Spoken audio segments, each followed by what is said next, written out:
Do you know how we were just... You've been on the road coming up from Mexico.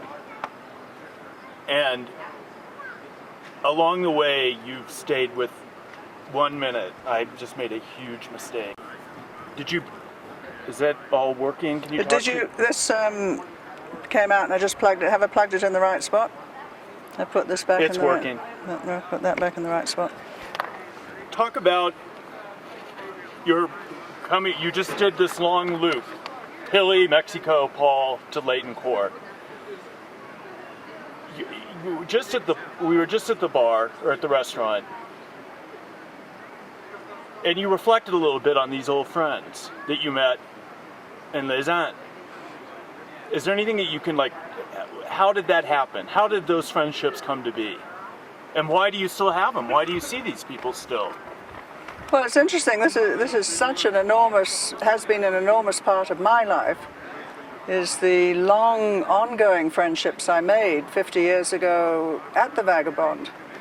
And especially now that I spend the winters in Mexico, it's been wonderful for me to reconnect with people like Layton Core.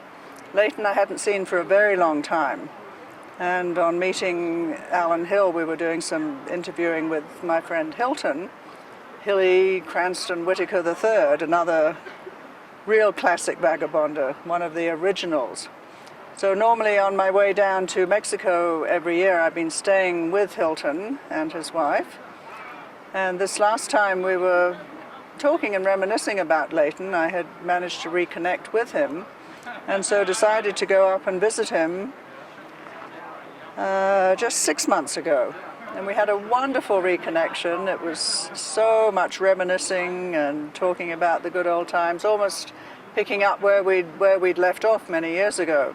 One of my great memories of Layton, in fact, is he's the very first person who ever offered me a joint. We're sitting there in the little booth at the Vagabond, and he leans over with his little puff and says, "Would you like a drag?" And I said, "Oh, I don't smoke at all." This was my memory of the Vagabond in those days was that there weren't much in the way of drugs around, but now I'm being informed otherwise. But I certainly remember that was my first experience with being offered a joint to puff, and that was by Layton.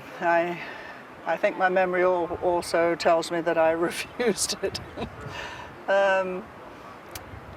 Gosh, I think I would have been wanting to knock myself out most of the time if I'd been doing the kind of climbing that he was doing. But this last time coming up now, I've just had a wonderful 2 or 3 days with him in Kingman. We went up to Wallapai Mountain Resort, rented a couple of cabins there for 2 nights, and had a really lovely chance to reminisce again and chat about old times. Layton's not well now, and I think this was a really nice break for him. Very sad for me to see him like that, but we had a good time together, and came with his wife, and I had a friend with me. And my little dog, he fell in love with my little dog, and I think has now decided that they'll get one. I had an email from him yesterday saying they were heading off to the pound to see if they could find a little creature to keep him company now. Hoping to meet him up in Boulder, possibly in the next few months. He still has a lot of climbing friends there, and we're hoping to get together at that time. Tell me, okay, so you went to see him, then you just got back from seeing Paul. Yes, then carrying on from there, I'd forgotten that Paul Murrell, also not exactly a climber, but Paul has been trekking in the Himalayas for years and years. He tries to get there every year. Paul and Layton back in the 60s had the job of rebuilding the kitchen, I think it was. So they had a lot of fun times together. Also Tom Bolander, there's another one. I hadn't seen Tom for many, many years. He lives just south of Tacoma. Tom has some amazing memories of Layton in the good old days. I think they were certainly doing a few of the drugs together in that time, but Tom can tell his own story about his memories of that time. But I think he was sharing a chalet with Layton, and they spent quite a bit of time working at the Vagabond together. what is it about? Just I know we're covering ground again, but the more the better for me. Mm-hmm. How is it that you still have these friends? Why is it? 50 years later. It was one of the most powerful experiences of my lifetime. I went initially to the Vagabond for 2 weeks. I ended up staying 2 years. And I think it was this amazing camaraderie that we all experienced. In some way, we didn't really stop to inquire who we were, where we'd come from, what our background was, what our education was. We all met on this common ground, the ultimate Buddhist philosophy of being in the moment. We were certainly in the moment all the time. Summertime, my first few months at the Vagabond were during the summer. I'd gone for a skiing holiday, but ended up getting a job looking after the Rankin's children and also working as a chambermaid. So in that early part of the summer, it was primarily a climbing center, and that's the time when we all got to chum around with people like Dougal Haston and Mick Burke and Don Willans. Chris Bonington used to come by.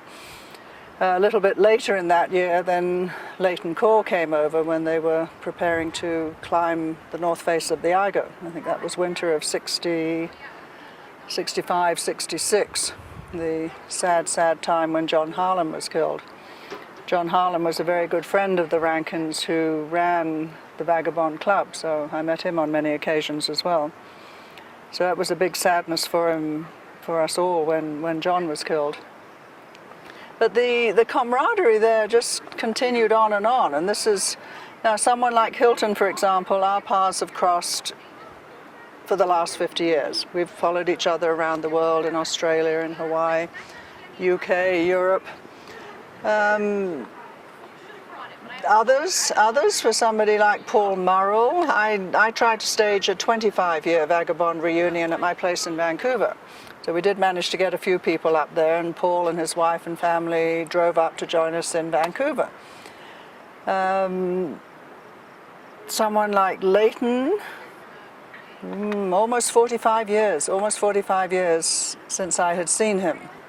And yet we still connected almost as if we hadn't seen each other all those years. Somehow or other, with this Vagabond spirit that connects us all, we seem to pick up where we left off. We moved to Australia, lived there for many years in the 70s, and many Vagabonders there housed us, stayed with them. Even to this day, I'm still in touch. If I go to Australia, usually every couple of years or so, it's Vagabonders I stay with in Sydney, it's Vagabonders I stay with in Queensland.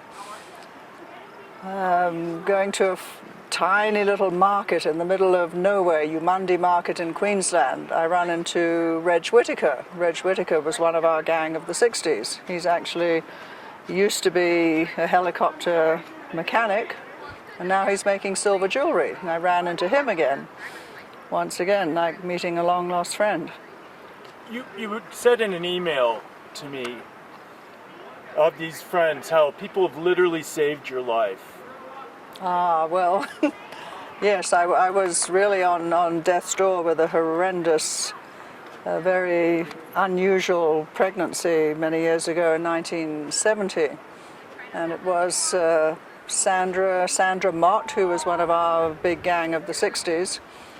Sandra Mott picked me up and took me off to her friend, who was a great gynecologist in Brisbane. And really, I can honestly say that I owe my life to the medical help I got through her friends and her family. Difficult too. And then our first time in Tasmania, my husband was flying helicopters there in Tasmania, and we had nowhere to go, nowhere to stay. Turns out that the little tiny village town was owned by Australian newsprint mills. Well, guess what? Australian newsprint mills was owned by the father of one of my great Vagabond friends. So immediately we were given a house and taken care of.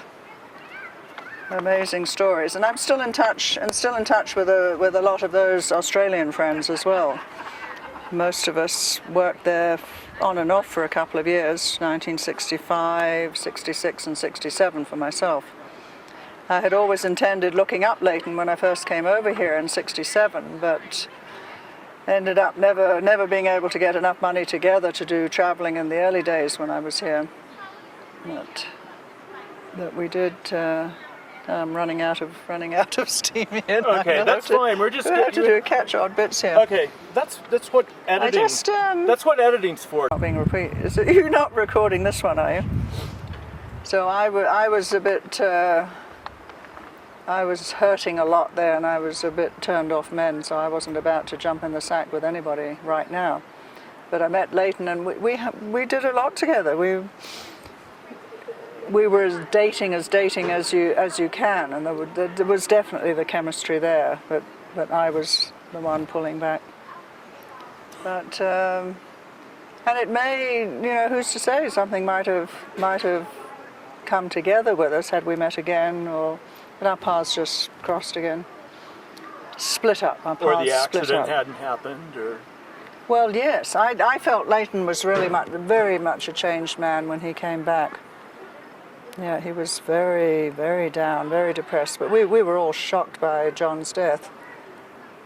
He was a broken man after that. So it's interesting. I don't have that memory of him staying on. Who's to say? By this time, I might well have met my good pal Gordy that I ended up traveling with for the rest of that summer, and all the staff, 25 or more of us that had worked on the staff of that Vagabond season the previous winter. All of us took off to Mykonos and rented a lovely place there for the summer and just had a great time in Greece. I do remember I definitely remember arranging to go down to California and meet up with Leighton in the summer of '67. I remember that. And I remember being a bit frustrated that actually looking back on it now, I think I always felt this horrendous obligation to go and visit my parents every year. So summer of '67 I actually went back to England to visit my mum and dad. Mm-hmm. He was in Yosemite the summer of '67. Was he? Mm-hmm. Yeah. Yeah. No, because is that when Beth Clark, and maybe that's even when Joy Heron, maybe 65. So I was 23. 23. I'd been at boarding school until I was 18. I don't think I'd even seen her. The only male I'd ever seen was the gardener, and he must have been 60 or 70 at boarding school. Or the priest, our confirmation priest, who always wanted us to come and sit on his lap when he was preparing us for confirmation. Oh dear. So I think we were pretty naive, most of us, when we got to the Vagabond. Let's talk about that, the naivete. So how old were you when you got there? I was 23. I remember Carol telling me that she wouldn't hire anybody on the staff unless they were 21. It was a minimum age of 21. But now I remember Mike Van Staveren was only 19. I certainly wouldn't describe him as being naive. Maybe, Mike Van Staveren was a wild man. He also came down to Mykonos with us. It was quite fun with him around. But he had to lie about his age. He spent a lot of time with Paul Murrell over the years. Mike ended up in Aspen, working in Aspen as a ski instructor. And also when we first came over, Hilly was a ski instructor in Aspen as well. I think that's where he met a really nice couple from Vancouver. I think they were in his ski class, and they invited him to come visit in Vancouver, which is what brought Hilly over to Vancouver eventually. And then he ended up on my doorstep and lived in a closet I had for a few months. Lived in an extra closet. So I think that this is probably a good way to segue into this, the naivete aspect of this. That's, if you all really, you say you probably, most of you guys were. You were young, impressionable. I think so. We're talking 19... yes. Try to process this into, like, all of you were young, you came naive, and you essentially grew up, became young adults, frankly, adults together. And to a degree, isn't that maybe part of the reason you're all still so tight? It possibly is. It may be that we saw ourselves as one big family. I know in many ways, and if you speak to Hilton about this, Carol and Alan Rankin, in their own way, became surrogate parents to us. We were reprimanded by them. I was supposed to have been posing for nude photographs at one stage. Alan gets wind of this and I'm fired. This was not the case at all. And I remember going to him cap in hand with the photos and saying, no, this was a calendar that had been lent and given, and somebody clicked a photo of me and there were no men involved, and here I'm trying to plead my case. But Alan treated us as his family. He was a man of very high principles. I was very, very fond of Alan, really looked up to and respected Alan Rankin. But he wasn't going to stand any nonsense, neither did he want to stand any cohabiting amongst the staff there. So we would have room inspection. I remember that was one of Carol's jobs, knocking on doors and making sure that nobody was cohabiting. And if you were, you got into a lot of trouble, or you might be kicked out, especially if you're on the staff. So we really had to pick our moments. But on the whole, I would say that in those days, in 64, 65, 66, when I was mostly there, we really did live as one big family. So I think that is probably a good reason why. It's as if we've been keeping up with our brothers and sisters all these years. Your own family you can't really choose, but with this family that we created for ourselves, some extremely strong bonds resulted.